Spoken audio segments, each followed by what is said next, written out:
भगवान के भक्त के लिए कोई शास्त्रों की लिमिट, कोई कर्मकांड की आवश्यकता, कोई निश्चित कर्म करने की कोई आवश्यकता नहीं बताई भगवान ने। भगवान ने अपने भक्त के लिए हर प्रकार के कर्मकांड से, हर प्रकार के बंधन से, हर प्रकार की पूजा पद्धतियों या शास्त्रों के पालन करने अथवा न करने से मुक्त रखा है। श्रीमद् भागवत के 11वें स्कंद में भगवान ने 18वें अध्याय के 28-29 श्लोक आदि में अपने भक्त को सभी शास्त्रों से, कार्यों से, क्रियाकलापों से, या क्या करना चाहिए, कैसे करना चाहिए, क्या नहीं करना चाहिए, जैसे आज के समय में बहुत सारे विद्वान लोग, विद्वान तो नहीं कह सकते क्योंकि विद्वान होते तो उन्हें इस प्रकार का तो ज्ञान होता ही कि भक्ति के लिए there is no any limitations, और you can say, we can say that जो भक्त की कंडीशन है दैट इज बियॉन्ड लिमिटेशन, कोई लिमिट उस पर कार्य नहीं करती। लेकिन आजकल के कर्मकांडी ब्राह्मण या कथावाचक लोग पाखंडों की अधिकता के कारण, पाखंड भी एक विषय है जो भगवान की भक्ति से दूर करने का विषय है। पाखंड आदमी को संसार में बांधने का कार्य करता है, सकाम भक्ति की तरफ ले जाता है, और लेन देन के, या ये कहने की उसे उसकी इच्छा समाप्त होती नहीं है, उसमें दंभ, छल और पाखंड ये सारी चीज़ें उत्पन्न हो जाती हैं, और ऐसे वह धीरे धीरे भगवान की जो निश्चल भक्ति है उससे दूर होता जाता अनवरत। बहुत सारे विभिन्न पंडालों में या विभिन्न लोगों के कथावाचकों को मैंने भी जगह जगह सुना है, देखा है। कभी कोई कहेगा कि पूर्वाभिमुख होकर के बैठिए, कोई कहता है कि पश्चिम होइए, कोई कह रहा है कि नहीं बेलपत्र को इस तरह से चढ़ाएं, कोई कह रहा है कि फूल को, पुष्प की एक दिशा करिए, पूरब की तरफ, पश्चिम की तरफ, या अपने तरफ, या भगवान की तरफ। तो ये सारी चीज़ों में आपका माइंड, आपका दिमाग, आप स्वयं जब फंस जाते हैं तो जो मूल भक्ति की क्रिया है, जो आपकी भक्ति है, वह समय खाती है और आपके मन में दुविधा उत्पन्न कर देती है कि हमने जो किया, जो समर्पण दिया, वह सही है कि गलत है। और अगर आपका समर्पण सही नहीं हो पाएगा तो आपके मन में दुविधा लगे रहेगी कि हमने जो अर्पण किया भगवान को प्राप्त हुआ या नहीं हुआ। अब इस दुविधा में आप मूल भक्ति से, मूल नाम स्मरण से, भगवान के चिंतन से विरत हो जाते हैं धीरे। और इसका कार्य खेल आजकल खूब चल रहा है। पहली बात तो यह है कि कोई कह रहा है कि पुष्प का मुंह, जैसे हमारे सामने मूर्तियां हैं, अब ये सामने हैं, बगल में हैं, कभी पीछे हैं, तो दो बातें हैं कि ये कह देना कि नहीं भगवान की तरफ आप जो पुष्प का मुंह करें या अपना मुंह करें, अपनी तरफ फूल को अर्पण मत करें। तो एक प्रश्न यहां उठता है कि वो इस बात को शायद जानते नहीं हैं, या विद्वान को ये पता नहीं है कि जो ओमनी प्रेजेंस गॉड है, जो सर्वत्र उपस्थित और विराजित परब्रह्म है, उसकी कोई दिशा है क्या? जो सर्वत्र है, जो सर्वतोपाद पर्यंत, जिसका पैर पूरी दिशाओं में फैला हुआ है, जो विराट पुरुष है, जिसका कोई और छोर नहीं है, उसके लिए किसी दिशा, किसी दशा या कोई भी व्यवस्था लिमिट नहीं रखती। वो दीज आर द थिंग्स जो हम सोचते हैं, this is for us only. ये हमारे शरीर तक रहता है, हमारे चिंतन तक रहता है। हमारा दिमाग जब नहीं रहेगा, हमारा शरीर जब नहीं रहेगा, तो ये चिंतन भी नहीं रहेगा किधर पूर्व है किधर पश्चिम है। हाँ, ये बात निश्चित है कि पूर्व दिशा में भगवान सूर्य का आप उदय देखते हैं और पश्चिम उनका डूबना देखते हैं। तो क्या पश्चिम दिशा करके जल ना दें? तो कभी कभी पश्चिम ही दिया जाता है पितरों की पूजा में। सूर्यदेव जब शाम को आप कर्मकांड कर रहे हैं तो सायंकाल तो अपने, जब आप पृथ्वी पर अपने देश में उपस्थित हैं तो देखेंगे सायंकाल होते होते आप पश्चिम की दिशा में सूर्य भगवान को देखते हैं। तो अब बताइए, जो सुबह आपने फूल चढ़ा था भगवान को, जो आपने भगवान के अर्घ देते समय सूर्य को सुबह पुष्प आपने उन्हें अर्पित किया था पूर्व दिशा में, अब वो पश्चिम दिशा में चले गए, तब आप क्या कर सकते हैं? Isn't it? मूर्तियों में तो आप एक दिशा निश्चित है, एक मूर्ति में आपने दे दिया जल, समर्पण कर दिया पुष्पमाला, लेकिन जैसे आप सूर्य को पुष्प अर्पण करना है, सुबह रख दिए तो शाम तक तो भगवान इधर चल के उधर हो जा रहे हैं। अब जैसे ये हमारा मति भ्रम ही तो है। विज्ञान और खगोल शास्त्र ने यह सिद्ध कर दिया कि सूर्य तो एक जगह स्थायी है, उसको तो चलना नहीं है। पृथ्वी अपनी कक्षा में चक्कर लगा रही है और इससे दिन रात हो रहे हैं। तो अब हम दोनों में भ्रम में हैं कि हम पूरब किधर रखें, पश्चिम किधर रखें। कभी हम पूरब इधर रहेंगे तो शाम तक जो है पश्चिम उधर हो जाएगा, क्योंकि पृथ्वी चल रही है। हाँ, भगवान सूर्य लगते हैं कि वो चल रहे हैं, लेकिन वो स्थिर है। तो क्या आपको लगता है ये भ्रम का प्रश्न है कि नहीं है? इसी तरह से जो साक्षात पवन देव हैं, पवन देव की कोई दिशा आप बताइए, निश्चित कर सकते हैं क्या? पवन देव की कोई फोटो बने तो ठीक है, लेकिन हवा की कोई दिशा, दशा या आकृति या चिन्ह कुछ आप निश्चित कर सकते हैं? कर सकते हो तो बताइए, किसी पंडाल वालों से पूछिए, कोई दिशा है उनकी, उनको किधर पुष्प आप चढ़ाएंगे भाई? उनकी पूजा किस दिशा में करेंगे? पूर्व पश्चिम उत्तर दक्षिण आवेयर? सोचने का प्रश्न है और चिंतन का विषय है। और यही सारे ऐसे गूढ़ प्रश्न हैं जो द्वंद्वों को समाप्त कर देते हैं, कर्मकांडों की लिमिटेशन कर देते हैं। क्योंकि हम आपसे प्रश्न पूछ रहे हैं कि ठीक है, अगर पूर्व पश्चिम दिशा में ही पैर करके सोना चाहिए या दक्षिण नहीं करके चलना चाहिए, या पूर्व में तो हमारे भगवान रहते हैं, निवास करते हैं, मंदिर है, या पश्चिम में हमारे फोटो लगी हुई हैं घर में, तो प्रत्यक्ष देवता जो ऑक्सीजन दे रहे हैं, जो आपके एयर है, जो हवा है, क्या आपके पैरों की तरफ हवा नहीं रहती है क्या? क्या आपका कूलर और पंखा जब चलता है तो उसकी हवा केवल आपके सर की तरफ लगती है? कहने का मतलब कि भगवान की कोई दिशा नहीं, कोई दिशा नहीं, कोई लिमिट नहीं है कि वो इतने में सीमित हैं। वो असीमित निराकार परब्रह्म को आपने साकार रूप में समझा है, देखा है, मूर्तियों में देखा है, फोटो में देखा है।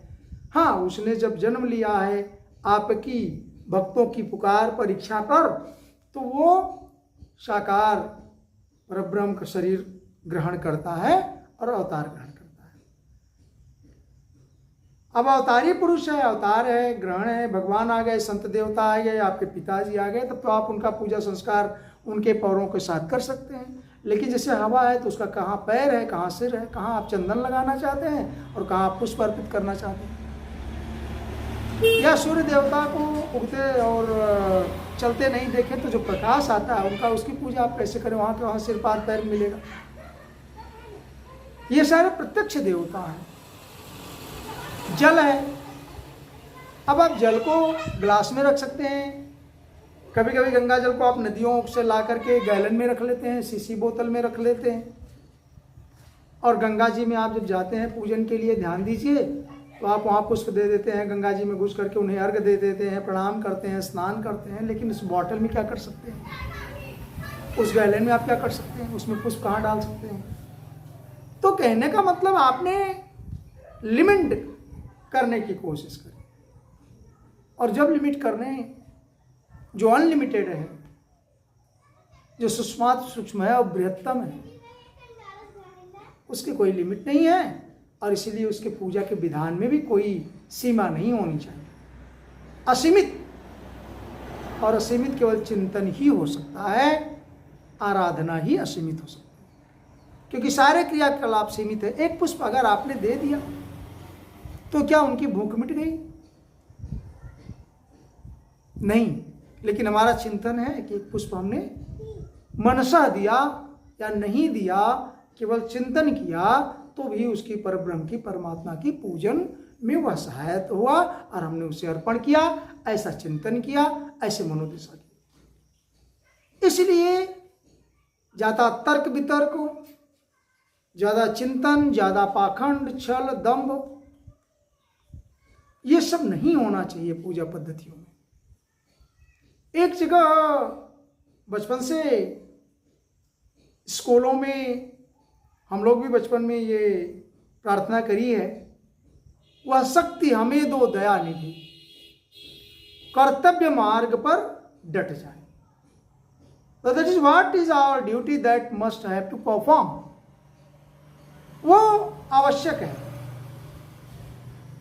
क्योंकि बिना क्रियाशीलता के आप भगवान को या स्वयं को, दोनों को प्रसन्न नहीं कर सकते।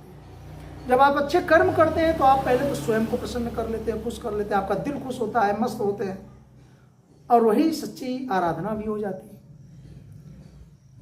तो कहने का आशय यह है कि बियॉन्ड लिमिट है उसका चिंतन, उसकी पूजा।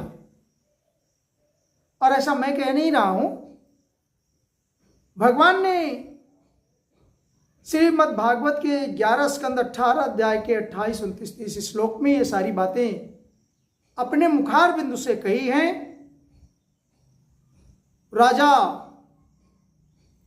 को या प्राणी को या भक्त को या विद्वान को, सबको उन्होंने यह मना ही कर दिया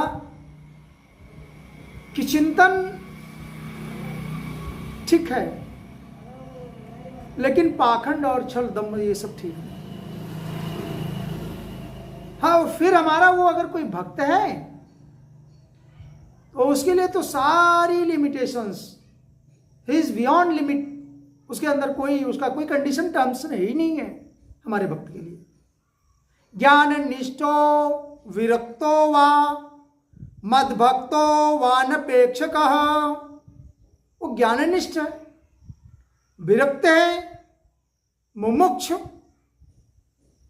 या मोक्ष की भी कामना जो नहीं करता, ऐसा मेरा भक्त जो किसी चीज की कामना ही नहीं करता, कार्य तो करता है, कर्म तो करता है, एक्शन तो करता है, अनवरत। गीता में भगवान ने कहा कि कोई बिना कार्य करते हुए नहीं रह सकता एक क्षण भी। क्यों? क्योंकि प्रकृति उसको ऐसा बना दी है, आपको खाने के लिए पेट बना दिया, तो आप बिना खाए नहीं रह सकते, क्योंकि अगर आप बिना खाए रह सकते हैं तो पेट की डिमांड है, आपके शरीर की आवश्यकता है, आपके चलने के लिए शक्ति, एनर्जी की आवश्यकता है, हमें बोलने के लिए, देखने के लिए एनर्जी चाहिए होती है। तो ये जो प्रकृति के गुण हैं, इससे we are bound to perform the duty and action, काम करना ही पड़े। तो कह रहे हैं कि ऐसे मेरा भक्त हो, सलिंगानाश्रमास्तत्व, तो ऐसे भक्त के लिए आश्रमों की कोई मर्यादा, कोई लिमिटेशंस, कि ये ब्रह्मचर्य है, वानप्रस्थ है, बाल अवस्था में है, या जितने आश्रम की व्यवस्थाएं हैं उसमें उसको कोई लिमिट नहीं है। संन्यास आश्रम है क्या है, ऐसा कोई उसको लिमिट नहीं है। आश्रमों की मर्यादा में वो बंध नहीं सकता, बद्ध नहीं होता। वह चाहे तो कहते हैं आश्रमों और उनके चरेत विधि गोचर, कोई विधि विधान, कोई नियम संयम, चाहे तो सारे वेद शास्त्रों के नियम को, चिन्हों को धारण करने की कोई आवश्यकता नहीं, उसको छोड़ दे, सारी विधियों का निषेध कर दे और स्वच्छंद विचरण करे। कहने का मतलब कि जो मेरा भक्त है, अब ये बहुत बड़ी कंडीशन ही है भक्त होना। भक्त होना बहुत बड़ी कंडीशन। सूरदास, तुलसीदास, इन लोगों के लिए क्या, सूरदास ने क्या कोई आंख से दर्शन किया क्या मूर्तियों का, भगवान का? नहीं। अपने पिता माता को भी शायद उन्होंने नहीं देखा, लेकिन उन्होंने क्या किया? चिंतन किया, भगवान को अंतर्दृष्टि से देखा।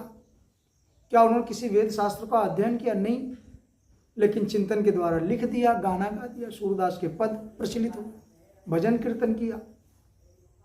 लेकिन कहने की इच्छा, कहने का उद्देश्य सिर्फ ये है कि ये जो प्रकृति है वो हमारी सहायक है, वह चिंतन नहीं दे, वो चिंतन करा सकती है, क्योंकि शरीर पूरी प्रकृति से बना हुआ है।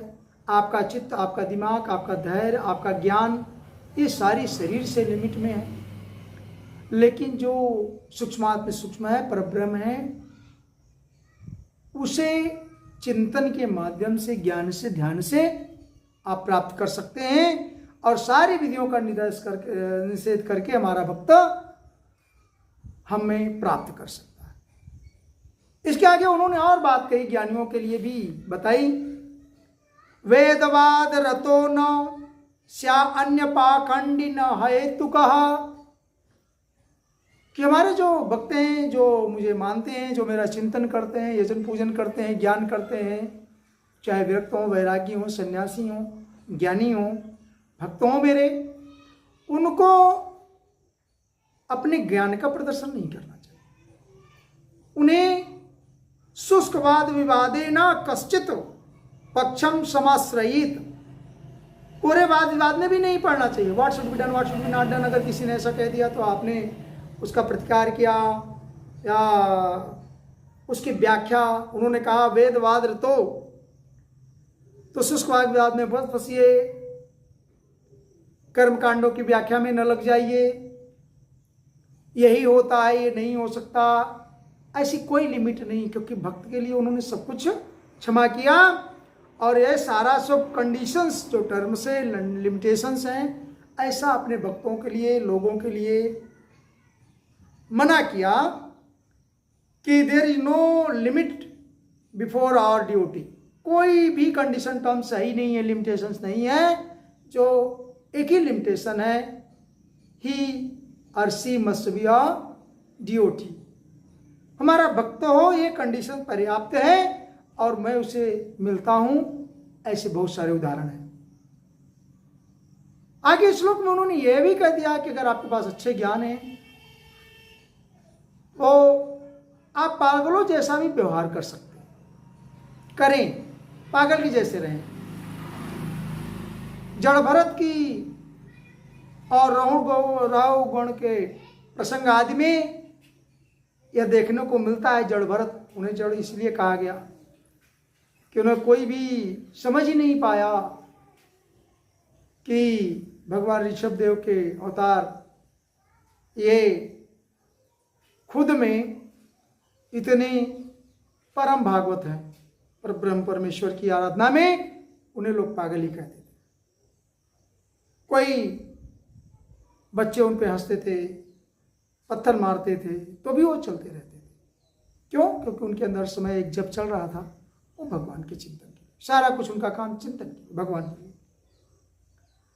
कहने का मतलब संदेश भगवान ने दिया है। ये कोई हम अपने मनगढ़ंत बातें नहीं कह रहे हैं, ये सारी शास्त्रों में लिखी हुई बातें हैं, भगवान के द्वारा बताई गई बातें हैं। कि अगर आप बहुत सयाने हैं तो भी बालकों जैसा व्यवहार करें, चालाक हैं तो निश्चल बने, आपके विद्वान हैं, ज्ञानी हैं तो भी अपने ज्ञान को, अपनी विद्वता को प्रदर्शन करने की आवश्यकता नहीं है, ध्यान चिंतन करने की ही आवश्यकता है।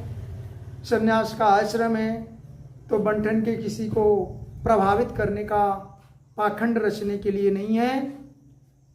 प्रजापति के चरित्र में जो पृथु महाराज ने इंद्र के द्वारा, भगवान पृथु ने 100 अश्वमेध यज्ञ के संकल्प लिए तो उसमें 99 ही पूर्ण हुए थे, क्योंकि एक में बराबर इंद्र को इस बात का डर था कि इनका अश्वमेध यज्ञ पूर्ण होने के बाद ये तो पूरे त्रिलोक विजयी होंगे, और ऐसे भय से इंद्र ने बार बार